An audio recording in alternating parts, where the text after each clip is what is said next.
Film की कहानी एक एआई रोबोट डेरिल के गिर्द घूमती है। डेरिल का पूरा नाम है data analysing robot youth life form. ये दरअसल एक मस्नूई जहानत का तजर्बा है जो टीसोम नामी एक सरकारी तंजीम के जरिए अंजाम दिया गया था। बाहर से देखने में डेरिल एक आम 10 साल बच्चे जैसा लगता है, लेकिन दरअसल उसका दिमाग एक जदीद माइक्रो कंप्यूटर की तरह काम करता है। उसके अंदर कुछ गैर मामूली खुसूसियात मौजूद हैं, जैसे हैरत अंगेज रद्द अमल की रफ्तार, बेमिसाल मल्टीटास्किंग की सलाहियत और दूसरे कंप्यूटर सिस्टम्स में घुसकर उन्हें कंट्रोल करने की काबिलियत। फौज ने इस डेरिल प्रोजेक्ट को इस नियत से फंड किया था ताकि एक ऐसा सिपाही तैयार किया जा सके जो आम इंसानों से कहीं बेहतर हो। मगर एक दिन इस मंसूबे पर काम करने वाले साइंसदानों में से एक डॉक्टर मिलिगन को खदशा होने लगता है कि कहीं डेरिल को गैर अखलाकी मकासद के लिए इस्तेमाल ना किया जाए। ये सोचकर वो एक बड़ा फैसला लेते हैं डेरिल को आजाद करने का। जब वो इसे लेकर भागने लगते हैं तो टीसोम के लोग उनका पीछा करने लगते हैं एक हेलीकॉप्टर के जरिए। डॉक्टर मिलिगन पूरी कोशिश करते हैं कि हेलीकॉप्टर से जान छुड़ा सकें, मगर नाकाम रहते हैं। आखिरकार वो गाड़ी रोककर डेरिल को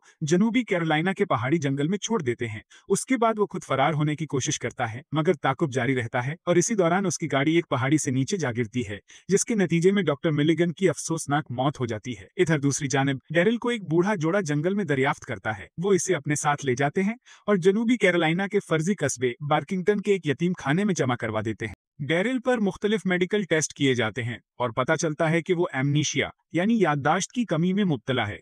उसे अपनी असल शनाख्त या माजी के बारे में कुछ भी याद नहीं। वक्त गुजरने के साथ उसे जॉयस और उसके शोहर एंडी रिचर्डसन की निगरानी में रखा जाता है, जो अब उसके फॉस्टर वालिदैन बन जाते हैं। असल में ये जोड़ा अपने हयातियाती बच्चे पैदा नहीं कर सकता, इसलिए वो गोद लेने का इरादा रखते हैं, मगर इसके लिए उन्हें पहले एक बच्चे की किफालत करनी होती है। ये जोड़ा डेरिल को अपने साथ पाकर खुश है, मगर जल्द ही उन्हें महसूस होता है कि उसकी सोशल स्किल्स बहुत महदूद हैं। इसी दौरान वो उसे अपने पड़ोसी फॉक्स फैमिली से मिलवाते हैं, जिनमें हो एलन, उनकी बेटी शेरी और उनका शरारती बेटा टर्टल शामिल हैं। अगले मंजर में टर्टल डेरिल से दोस्ती कर लेता है और वो दोनों झील के किनारे वक्त गुजारते हैं। टर्टल को हैरत होती है कि डेरिल को कुछ चीजें याद हैं, जैसे उसका नाम और पढ़ने की सलाहियत, लेकिन अपनी बाकी याददाश्त बिल्कुल खो चुका है। डेरिल बताता है कि डॉक्टरों ने उसे एमनीशिया का मरीज करार दिया है और वो उम्मीड करता है कि एक दिन उसके हकीकी वालिदैन आकर उसे ढूंढ लेंगे। बाद में टर्टल उसे अपने घर ले जाता है, जहां वो शेरी के कंप्यूटर पर एक गेम खेलते हैं जिसका नाम है पोल पोजीशन। डेरिल इस गेम में दिलचस्पी लेने लगता है और जल्द ही वो ऐसी रफ्तार और महारत से खेलता है जो इंसानी सलाहियतों से कहीं आगे है। ये देखकर सब हैरान रह जाते हैं। आहिस्ता आहिस्ता डेरिल इंसानों के रवैयों को गौर से देखने लगता है, मगर वो ये नहीं समझ पाता कि टर्टल अपनी बहन को बार बार छेड़ने से बाज क्यों नहीं आता। अगले दिन डेरिल पहली बार स्कूल जाता है, जहां वो अपनी गैर मामूली तालीमी सलाहियतों से टीचर को मुतासिर कर देता है। बाद में एंडी उसे बेसबॉल खेलना सिखाता है, लेकिन डेरिल की कुदरती महारत देखकर वो दंग रह जाता है। डेरिल की कारकर्दगी एंडी को खुश कर देती है, क्योंकि अब उसे यकीन हो जाता है कि वो अपनी बेसबॉल टीम से अपने हरीफ बिल मैकेंजी की टीम यानी वॉरियर्स को शिकस्त दे सकता है। वो डेरिल से वादा लेता है कि वो अपनी इन खास बेसबॉल सलाहियतों का किसी से जिक्र नहीं करेगा, क्योंकि उसे डर है कि वॉरियर्स के कोच बिल मैकेंजी उसे खेलने से रोकने की कोई तरकीब निकाल लेंगे। लेकिन चूंकि राज रखना एक बच्चे रोबोट के लिए बिल्कुल नया तस्वुर था, इसलिए डेरिल फौरन जाकर अपनी फॉस्टर माँ को अपने खेल के बारे में बता देता है। इसी दौरान डेरिल मर्दों की औरतों की तरफ कशिश के बारे में सीखना शुरू करता है। हालांकि वो उसे समझ नहीं पाता, लेकिन उसका यकीन है कि हर तरह का इल्म सीखना अच्छी बात होती है। एक दिन एंडी डेरिल को अपने साथ एटीएम पर ले जाता है ताकि पैसे निकाल सके, मगर मशीन पर नाकाफी रकम का पैगाम आता है। ये बैंक के कंप्यूटर में खराबी की वजह से होता है। डेरिल मामला अपने हाथ में ले लेता है और ना सिर्फ इस खराबी को दुरुस्त करता है, बल्कि बगैर एंडी को बताए कंप्यूटर को $14 लाख यानी $1.4 मिलियन एंडी के अकाउंट में दिखाने पर मजबूर कर देता है। बाद अज़ां डेरिल और एंडी बेसबॉल के मैच की तैयारी के लिए स्कूल जाते हैं।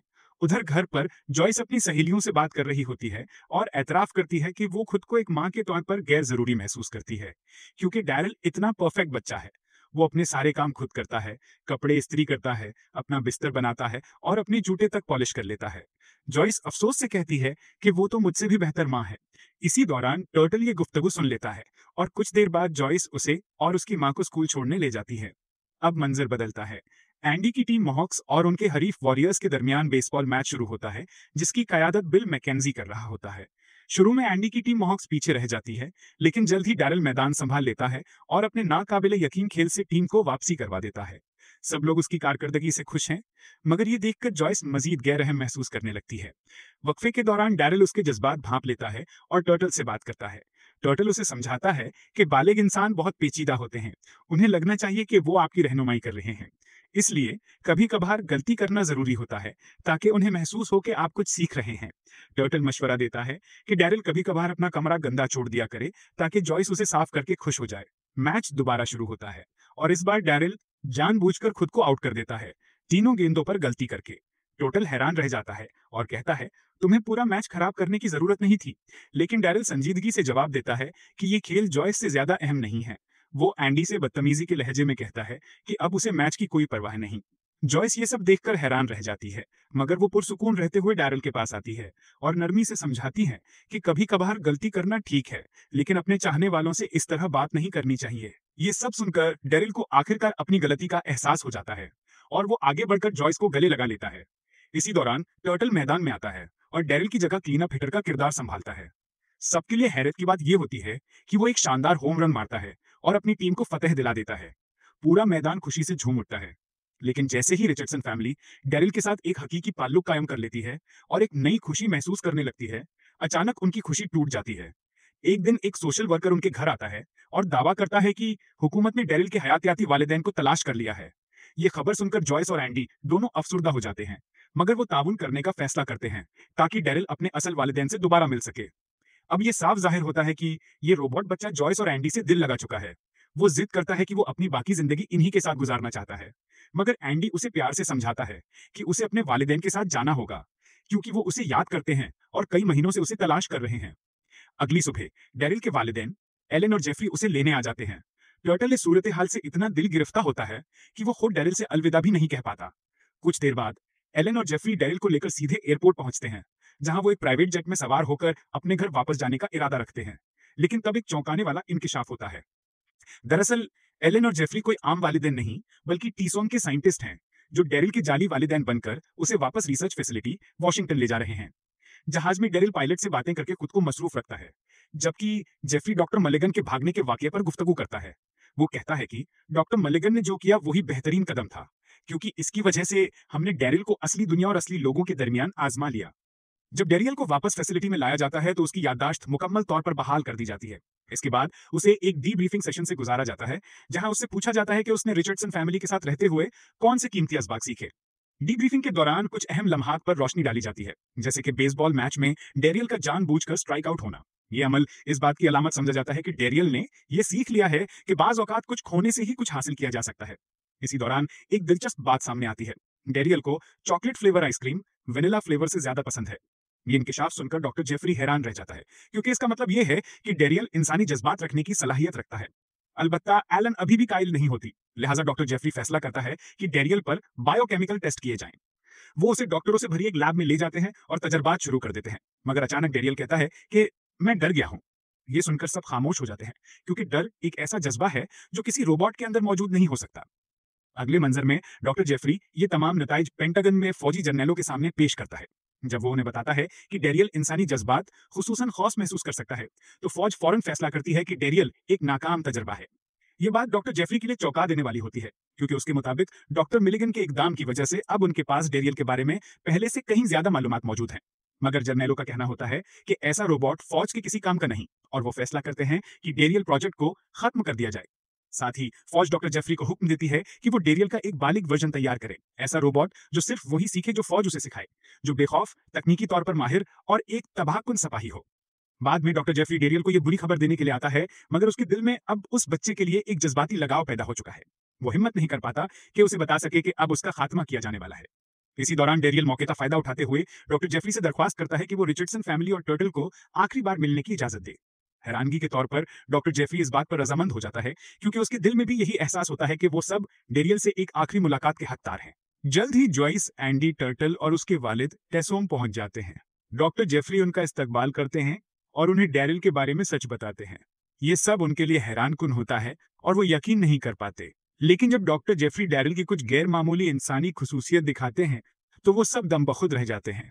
डॉक्टर जेफरी मजीद वजाहत करते हैं कि हुकूमती यतीम खाने के डॉक्टर ये पहचान नहीं सके कि डैरिल एक रोबोट है, क्योंकि उसके जिस्म का रोबोटिक हिस्सा सिर्फ उसके सर के अंदर मौजूद है। फिर आखिरकार डैरिल अपनी फैमिली से दोबारा मिलता है और उन्हें गर्मजोशी से गले लगाता है। ये मंजर डॉक्टर जेफरी को इतना मुतासिर करता है कि वो एक मुश्किल फैसला लेते हैं, डैरिल को हमेशा के लिए आजाद करने का।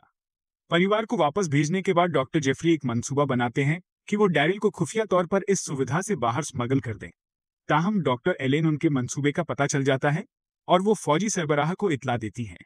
फौजी अफसर फौरन अस्पताल पहुंचता है और डॉक्टर जेफरी को हुक्म देता है कि वो डैरिल को तबाह कर दे। कोई रास्ता न देखते हुए बेचारी डॉक्टर एलियन मजबूरी में हुक्म मान लेती हैं। बाद में फौजी अफसर इस बात को यकीनी बनाता है कि डैरिल वाकई खत्म कर दिया गया है, जबकि डॉक्टर जेफरी गुस्से में सुविधा से बाहर निकल जाते हैं। लेकिन एक चौंका देने वाले मोड़ में पता चलता है कि रोबोट लड़का अब भी जिंदा है। डॉक्टर जेफरी ने किसी तरह डॉक्टर एलियन को राजी कर लिया कि वो डैरिल की जान बख्शी कर दें और उसे सुविधा से बाहर स्मगल कर दिया। ताहम डॉक्टर का मंसूबा जल्द ही जाहिर हो जाता है और एक जबरदस्त कार चेस शुरू हो जाती है। वो पुलिस की गाड़ियों से जान छुड़ाने में कामयाब हो जाते हैं, लेकिन तब डॉक्टर जेफरी गोली लगने से शदीद जख्मी हो जाते हैं। वो उनकी मौत पर जारो कटार रोता है जब डॉक्टर जेफरी उनकी बाहों में दम तोड़ देते हैं। इस लम्हे डैरिल वाकई एक इंसान की तरह महसूस करने लगता है। अगले मंजर में डैरिल एक फौजी हवाई अड्डे पर पहुंचता है और एक फाइटर जेट चुरा लेता है। वो अपने घर की तरफ अमेरिकी सरहद के करीब उड़ान भरता है, लेकिन फौज उसे धमकी देती है कि अगर वो 5 मिनट के अंदर लैंड नहीं करता तो उसके तैयारे को हवा में उड़ा दिया जाएगा। ताहम डैरियल किसी भी सूरत झुकने से इनकार कर देता है और जैसे ही उल्टी गिनती खत्म होने के करीब पहुंचती है, वो पैराशूट के साथ तैयारे से छलांग लगा देता है और उसी झील के करीब उतरता है जो फिल्म के शुरू में दिखाई गई थी।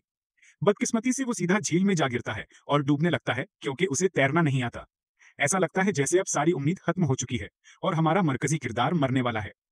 मगर इसी लम्हे टर्टल बहादुरी का मुजाहिरा करते हुए वहां पहुंचता है और अपने दोस्त को झील से बाहर निकाल लेता है। इसके बाद डैरियल को फौरी तौर पर अस्पताल ले जाया जाता है, लेकिन अफसोसनाक तौर पर डॉक्टर ऐलान करते हैं कि डैरियल मर चुका है। ये खबर सुनकर टर्टल टूट जाता है और जारो कतार रोने लगता है, मगर वो मानने से इनकार कर देता है कि डैरियल वाकई मर सकता है, क्योंकि वो जानता है कि डैरियल एक रोबोट है। टर्टल कहता है कि ऑक्सीजन इंसान के दिमाग को जिंदा रखती है, लेकिन डैरियल का दिमाग तो एक माइक्रो कंप्यूटर है जो इंसान की तरह मर नहीं सकता।